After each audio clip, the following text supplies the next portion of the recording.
the High Court in Polokwane is delivering judgment against convicted murderer Rameez Patel. And Rameez Patel, of course, has already been convicted of the murder of his wife, Fatima. And he, of course, has been on trial for about a decade. So let's cross now to our reporter, Katlego Nyoni, who's there to tell us more about what has been happening. Katlego, good morning. A decade already of this particular trial, but the sentencing started yesterday. Talk to us about the latest developments.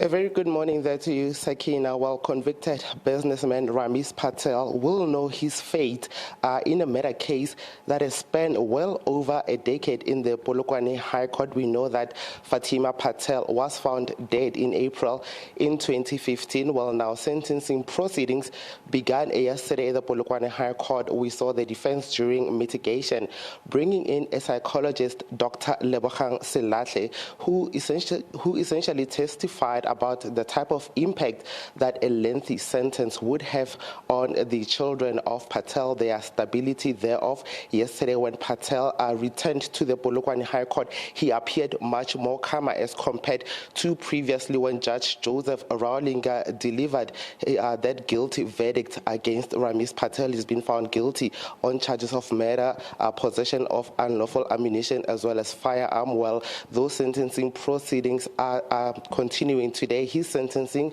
Sakina, is imminent. The state will likely push for life imprisonment as Judge Joseph Rawlinga is expected to continue reading that report, that sentencing report. Pre-sentencing arguments have not yet been finalized on the second day. You'd recall Patel's bail has been revoked after he was immediately found guilty, immediately after delivering that judgment. The defense, led by Advocate Salim Khan, filed two urgent applications, one for a summary of the pre-sentencing report to be made available to them, and the second one for the reinstatement of Patel's bail. However, Judge Joseph Rawlinga could not be swayed, and he ruled against the defense, the state saying there that this is not a Schedule 5 offense and that the defense needed to have provided exceptional circumstances as to why Patel's bail should not be revoked. The state arguing that Patel is the sole